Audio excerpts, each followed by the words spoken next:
उत्तर प्रदेश के जेवर में हत्या, गैंगरेप और लूट के तिहरे वारदात से हर कोई सन्न है। दिल्ली के करीब हुई वहशीपन की इस घटना ने उत्तर प्रदेश में कानून व्यवस्था पर बड़ा प्रश्न चिन्ह खड़ा कर दिया है। घटना की तह तक पहुंचने के लिए पुलिस ने 4 टीमों का गठन किया है, लेकिन वारदात के 24 घंटे बाद भी पुलिस के हाथ खाली है। जेवर कांड मामले में नया मोड़ आ गया है। पीड़ित महिलाओं में से एक ने अपने ही पड़ोसियों पर गैंगरेप का आरोप लगाया है। हालांकि जिन पर आरोप लगा है वो सिरे से इसे खारिज कर रहे हैं। पीड़ित का कहना है कि पड़ोस में रहने वाले लोगों ने पुरानी रंजिश में गैंगरेप किया है। टारगेट किया जा रहा है, हमें हमारा कोई मतलब नहीं है, हमारे भाई रहता है हमारे पड़ोस में। लेकिन ये आरोप कितना सही? नहीं, बिल्कुल नहीं, जांच करा ली जाए। जब हमें वारदात पता पड़ी उस टाइम हम तो अपने घर सो रहे थे। हमें किसी विषय में कोई जानकारी नहीं है कि क्यों हमारा नाम लिया जा रहा, किस वजह से लिया जा रहा, क्या दुश्मनी निकाली जा रही है। ग्रेटर नोएडा के पास जेवर कांड में उत्तर प्रदेश के कैबिनेट मंत्री सुरेश खन्ना ने अजीबोगरीब बयान देकर योगी सरकार के दावों पर प्रश्न चिन्ह खड़ा कर दिया है। गाजियाबाद पहुंचे मंत्री सुरेश खन्ना ने कहा है कि कोई भी राज्य कभी भी पूर्ण रूप से अपराध मुक्त नहीं हो सकता है। दुनिया के किसी मुल्क में क्राइम जीरो नहीं है, दुनिया के किसी मुल्क। देखिए, किसी सरकार में क्राइम जीरो नहीं होता। हमारी पहली सरकार के प्रति आपत्ति ये थी कि ये उन लोगों को संरक्षण देते हैं जो अपराध करते हैं। उधर सहारनपुर में जाति हिंसा के 3 दौर के बाद फिलहाल शांति है। हिंसा की आग पर पानी डालने के लिए मुख्यमंत्री योगी आदित्यनाथ की नई टीम तैयार है और नई टीम ने काम भी शुरू कर दिया है। इनमें उत्तर प्रदेश के गृह सचिव Mani Prasad Mishra, ADG law and order Aditya Mishra, Saharanpur के जिलाधिकारी प्रमोद कुमार पांडे और एसएसपी बबलू कुमार शामिल हैं। योगी की नई टीम प्रभावित इलाकों में घर घर जाकर लोगों से बात कर रही है। सहारनपुर में अतिरिक्त सुरक्षा के लिए आरएएफ की 4 कंपनियां तैनात हो चुकी हैं। सहारनपुर जातीय संघर्ष में पहले उत्तर प्रदेश पुलिस ने केंद्रीय गृह मंत्रालय को रिपोर्ट भेजी कि हालात सामान्य हैं, लेकिन इस रिपोर्ट से असंतुष्ट होकर मंत्रालय ने राज्य के डीजीपी से बिगड़े हालात पर नियंत्रण न रख पाने पर नई रिपोर्ट में जवाब मांगा है। मंत्रालय ने भी माना है कि उत्तर प्रदेश के कई इलाकों में पुलिस हालात को काबू करने में असमर्थ रही है और यही वजह है कि वहाँ 1 महीने में 3 बार हिंसा हुई। जानकारी के मुताबिक गृह मंत्रालय इस बात से चिंतित है कि कहीं सहारनपुर की हिंसा राज्य के दूसरे जिलों में न फैल जाए। सूत्रों के मुताबिक एसआईबी की रिपोर्ट में आशंका जताई गई है कि जातीय हिंसा पश्चिमी उत्तर प्रदेश के दूसरे जिलों में फैल सकती है, क्योंकि राजनीतिक और धार्मिक गुट इस हिंसा में दोनों पक्षों को उकसाने में लगे हैं। लिहाजा तमाम एहतियात बरतते हुए हर आने जाने वाले की तलाशी हो रही है।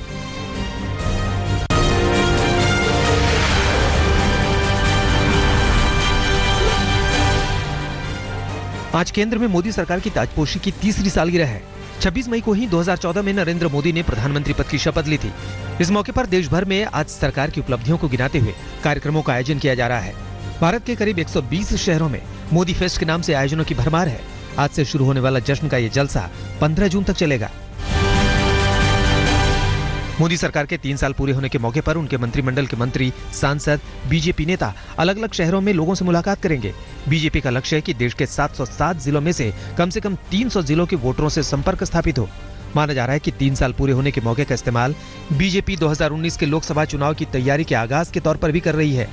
सूत्रों की माने तो प्रधानमंत्री नरेंद्र मोदी सरकार की 3री वर्षगांठ पर अपने वोटरों को धन्यवाद देने के लिए सोशल मीडिया का भी इस्तेमाल कर सकते हैं। बीजेपी सरकार के 3 साल के जश्न के खिलाफ कांग्रेस ने भी मोर्चा खोल दिया है। देश के 19 राज्यों में कांग्रेस के 19 नेता प्रेस कॉन्फ्रेंस करेंगे और लोगों के सामने सरकार की विफलता गिनाएंगे। कांग्रेस ने अपने अभियान को विश्वासघात दिवस का नाम दिया है। कांग्रेस ने एक वीडियो भी जारी किया है जिसे 3 साल 30 तिकड़म के नाम से तैयार किया है। प्रधानमंत्री नरेंद्र मोदी आज असम में देश के सबसे बड़े पुल का भी उद्घाटन करेंगे। असम के तिनसुकिया में तैयार इस पुल की कुल लंबाई 9.15 किलोमीटर है। इसका निर्माण लोहिल नदी पर हुआ है, जो ब्रह्मपुत्र की सहायक नदी है। हिंदुस्तान का यह सबसे लंबा पुल ढोला और सादिया कस्बे को जोड़ता है। इससे असम और अरुणाचल की दूरी 165 किलोमीटर कम हो जाएगी। ढोला सादिया पुल के उद्घाटन के बाद प्रधानमंत्री नरेंद्र मोदी धीमाजी जिले के गोगामुख में कृषि रिसर्च सेंटर की आधारशिला रखेंगे। उसके बाद कामरूप जिले के चांगसारी में एम्स की भी नींव रखेंगे और आखिर में प्रधानमंत्री गुवाहाटी में एक जनसभा को भी संबोधित करेंगे। हम आपको बता दें कि असम की बीजेपी सरकार ने 24 मई को ही अपनी पहली वर्षगांठ मनाई है।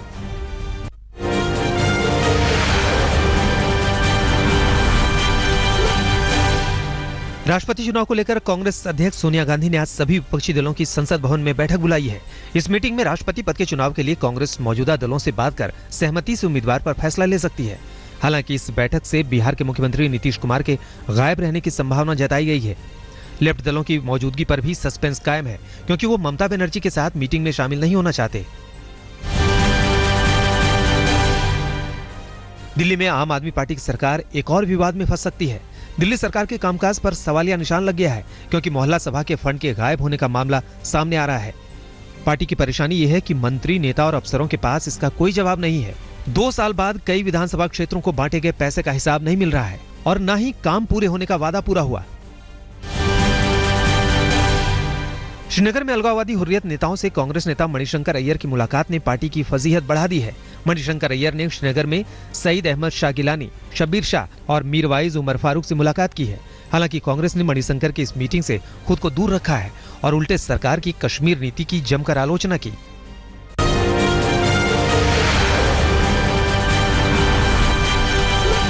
कश्मीरी पंडितों के कत्ल के आरोपी बिट्टा कराटे उर्फ फारूक अहमद डार और गाजी बाबा पर एनआईए ने शिकंजा कस दिया है।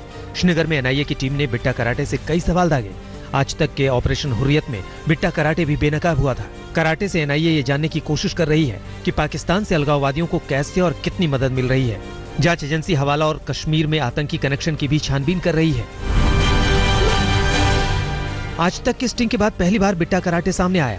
आज तक संवाददाता ने श्रीनगर में बिट्टा से कश्मीरी पंडितों के कत्ल के आरोपों पर सवाल पूछा तो बिट्टा ने सभी इल्जामों को गलत बताया। उसने कहा कि उसे कोर्ट ने बरी किया है, लिहाजा कोई मामला नहीं बनता।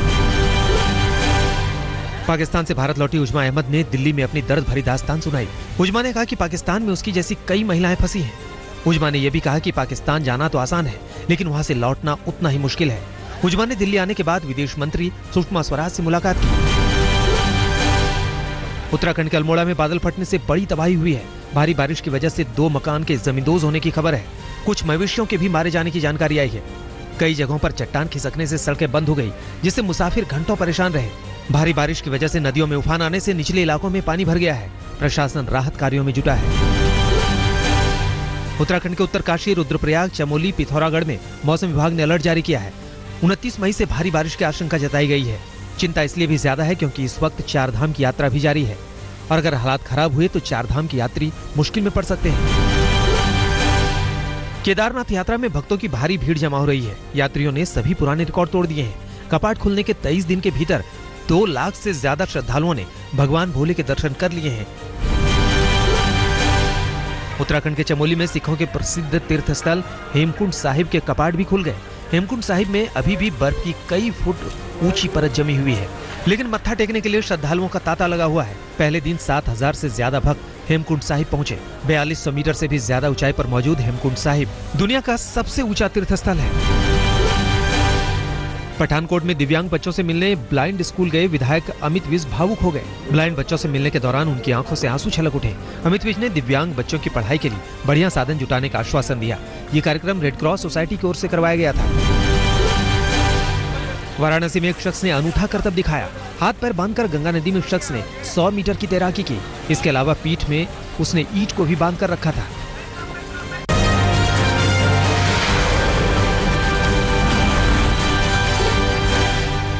बिहार के नालंदा में पटना से सरमेरा जा रही बस में NH31 पर हरनौत बाजार के पास अचानक आग लग गई। इस दर्दनाक हादसे में 8 लोगों की मरने की आधिकारिक पुष्टि हुई है। मृतकों में एक महिला और एक बच्चा शामिल है। आग बस के अगले हिस्से में लगी और बस से निकलने का दरवाजा भी सिर्फ एक ही था, वो भी अगले हिस्से में। सरकार ने मृतक के परिवार को 4 लाख मुआवजे का ऐलान किया है।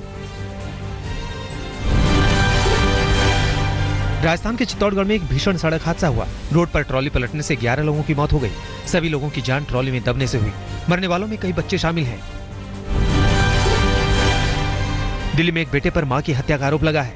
राजनगर पार्ट 2 में बेरहमी से बेटे राजीव शर्मा ने चाकू से अपनी मां प्रेमलता की हत्या कर दी। काफी दिनों से परिवार में झगड़ा चल रहा था, जिसका नतीजा प्रेमलता की हत्या के रूप में सामने आया। यूपी के बदायूं जिले में सहसवान थाना क्षेत्र के एक शादीशुदा महिला के साथ 3 लोगों के गैंगरेप का मामला सामने आया है। उसके पति को बंधक बनाकर उसकी आंखों के सामने ही विवाहिता के साथ बारी बारी से बलात्कार किया गया। महिला जब थाने पहुंची तो पुलिस ने मामला दर्ज नहीं किया और बाद में एसएसपी के दखल के बाद केस दर्ज हुआ। मध्य प्रदेश के दमोह में एक दिल दहलाने वाली तस्वीर सामने आई है। मलैया मिल रेलवे क्रॉसिंग के पास पटरियों के किनारे एक महिला की लाश पड़ी थी, लेकिन अपनी मां की मौत से बेखबर एक बच्ची मां का दूध पी रही थी। पुलिस अब ये पता लगाने की कोशिश कर रही है कि महिला की मौत की वजह क्या है। मुंबई के सांता क्रूज में मंगलवार रात एक पुलिस इंस्पेक्टर की पत्नी की हत्या कर फरार हुआ हत्यारा बेटा जोधपुर पुलिस के हत्थे चढ़ा है। मां की हत्या के बाद बेटा मौके से फरार होकर जोधपुर आ गया। जानकारी में पता चला है कि पढ़ाई लिखाई के लिए मां के तानों से परेशान होकर बेटे ने मां का कत्ल कर दिया। यूपी के बहराइच में जिला अस्पताल में 48 घंटों में दूसरी बार हंगामे का मंजर सामने आया। पहले इमरजेंसी में गंभीर अवस्था में इलाज के लिए लाए युवक को डॉक्टर ने मृत घोषित कर दिया, लेकिन बाद में उसके शरीर में हलचल हुई। परिजनों ने मृत को वापस अस्पताल लाकर जमकर हंगामा काटा। बढ़ते हंगामे से डॉक्टर इमरजेंसी सेवाएं ठप कर भाग गए।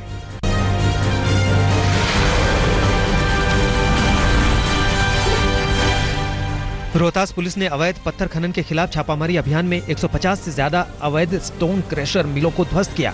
एसपी मानवजीत सिंह ढिल्लो के नेतृत्व में ये कार्रवाई की जा रही है। डिहरी के गोपी बिघा खनन क्षेत्र में ये एक्शन हो रहा है। पुलिस की इस कार्रवाई से अवैध पत्थर कारोबारियों में हड़कंप मच गया है। इस दौरान कई क्रशर मिल में आग भी लग गई। उत्तर प्रदेश के हरदोई में एक चलती ट्रक में आग लग गई। आग की शुरुआत टायर से हुई। हालांकि ट्रक ड्राइवर ने आनंद फानंद सड़क के किनारे गाड़ी को खड़ा करके पिछले पहिए में लगी आग को पानी डालकर बुझाया। भीषण गर्मी को हादसे की वजह माना जा रहा है। उत्तर प्रदेश के ही बरेली में एक अस्पताल से बच्चा चोरी की तस्वीर सीसीटीवी में कैद हुई है। सीसीटीवी फुटेज में एक नकाबपोश महिला और व्यक्ति मासूम को गोद में लेकर जाते हुए साफ नजर आ रहे हैं। पुलिस ने मौके पर पहुंचकर जांच पड़ताल शुरू कर दी है।